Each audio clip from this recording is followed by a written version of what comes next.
मेरे ख्याल से केजरीवाल की इलेक्शन हारने की दो बड़ी वजहें थी। एक तो 2015 से लेके 2022-23 तक जितनी भी पॉलिटिकल पार्टीज को केजरीवाल ने गालियां दी, चाहे वो कांग्रेस हो, मायावती हो, अखिलेश यादव हो, आरजेडी हो, लालू की पार्टी, उन सब पार्टीज के साथ वो इंडिया अलायंस में जाके हाथ मिला के, हाथ खड़ा होकर उसने अलायंस कर लिया ड्यूरिंग जनरल इलेक्शंस। ये एक बहुत बड़ा, मुझे ऐसा लगता है कि बहुत बड़ा धचका लगा था दिल्ली के वोटर्स को। उसके बाद फिर जब दिल्ली के, फिर भी उन्होंने एक वो कड़वा घूंट मेरे ख्याल से पी लिया उस टाइम पे। लेकिन जब दिल्ली के विधानसभा इलेक्शंस आए तो वही बातें हो रही थी कि वो ये क्या बोलते हैं, कांग्रेस के साथ वो अलायंस कर लेगा, और जो अखिलेश यादव है अपना समाजवादी पार्टी का, उसने अपना सपोर्ट जाहिर किया इस केजरीवाल के लिए। तो इन द सेंस मतलब ये हुआ कि ये मैसेज गया कि इतने सालों तक जिसको तुमने गालियां दी, तुमने करप्ट बताया, भ्रष्ट बताया, परिवारवाद वाला बताया, तुम्हारे ऊपर प्रॉब्लम आई तो तुमने सबसे पहले जाके उनकी गोद में जाके बैठ गए तुम। तो ये एक तरह का मतलब फरेब फरेब कह सकते हैं। और दूसरा जो धोखा बड़ा मुझे लगता है वो ये, वो शराब घोटाला। देखिए, शराब घोटाला या कोई भी ऐसा घोटाला करना इंडियन पॉलिटिक्स में ऐसी कोई बड़ी बात नहीं है। अब ये हमारी बदकिस्मती है कि ऐसा टाइम आ गया, ऐसा बोल रहा हूँ मैं। लेकिन हम इंडिया के पॉलिटिशियंस अगर ऐसा कोई घोटाला करते हैं तो हमें तकलीफ नहीं होती। हमें पता है कि भाई वो पावर में गए हैं इसीलिए ही गए हैं। बिकॉज ये भी सच है कि इंडियन पॉलिटिक्स में अगर आपको पॉलिटिक्स करनी है तो मसल और फाइनेंस दोनों पावर चाहिए आपको। तो ये घोटाला लोग करते हैं। लेकिन अरविंद केजरीवाल का जब अन्ना आंदोलन से जब वो शुरू हुआ, इंडिया अगेंस्ट करप्शन था पहले, फिर अन्ना आंदोलन हुआ, फिर वहां से आम आदमी पार्टी निकली। तो अरविंद केजरीवाल का ये एक सीधा बयान था कि भाई ये सब के सब चोर है और मैं ही ईमानदार हूँ। एक सादी सी हाफ स्लीव की कॉटन की शर्ट, ब्लू कलर की विद चेक्स, और जेब में एक रेनॉल्ड्स का पेन, और सर में गांधी जी की टोपी। ये तीन जो उसने सिंबलिज्म किया था वो आम पब्लिक के साथ एकदम ऐसा चिपका जैसे फेविकॉल का जोड़।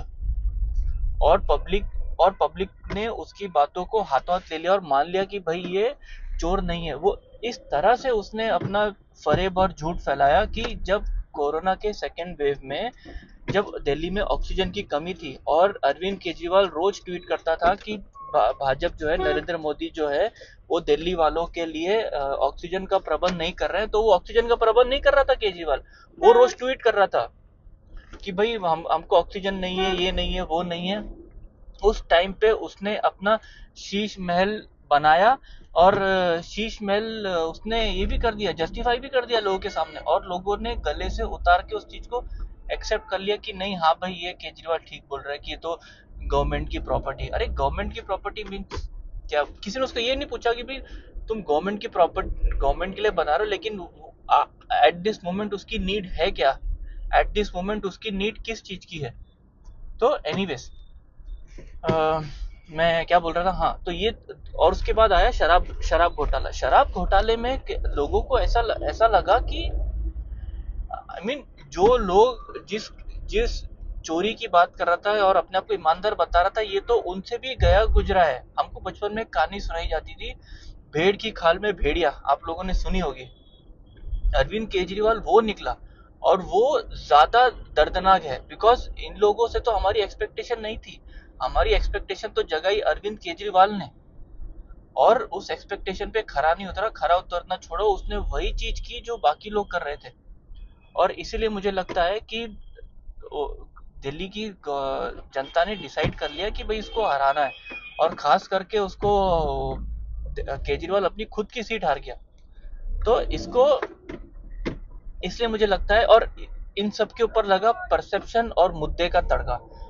मुझे हमेशा से लगता है कि मुद्दा एक ओपोजिशन पार्टी उठाती है, और अगर वो मुद्दा सही से अगर तुम्हारे वोटर्स पे चिपक लग जाए तो उसे एक परसेप्शन बनता है। और परसेप्शन अगर तुम्हारे खिलाफ है तो तुमको दुनिया की कोई ताकत नहीं बचा सकती डेमोक्रेसी में। मेरे हिसाब से सब कुछ एक तरफ और परसेप्शन एक तरफ। और जब बीजेपी वालों ने ये मुद्दा उठाया, ये दो चीजें, अपनी जिन लोगों को गाली देना, चोर कहना, उन्हीं के आज गोद में जाके बैठ जाना, और दूसरा शराब घोटाले से उसका करप्शन निकालना। ये और ये दोनों मुद्दे उठा के ये चिपक गया पब्लिक के माइंड में in the form of perception, और इसीलिए टाटा बाय बाय। तो गाइज ये था मेरा आज का वीडियो। अगर आपको मेरा वीडियो अच्छा लगे तो प्लीज़ मेरे चैनल को शेयर कीजिए, लाइक कीजिए, सब्सक्राइब कीजिए, कमेंट करना बिल्कुल मत भूलिए। मिलते हैं नेक्स्ट टाइम किसी नए वीडियो पे किसी नए टॉपिक के साथ। तब तक के लिए अपना ढेर सारा ख्याल रखिए, अपने माता पिता की इज्जत कीजिए। गुड बाय, जय हिंद गाइस।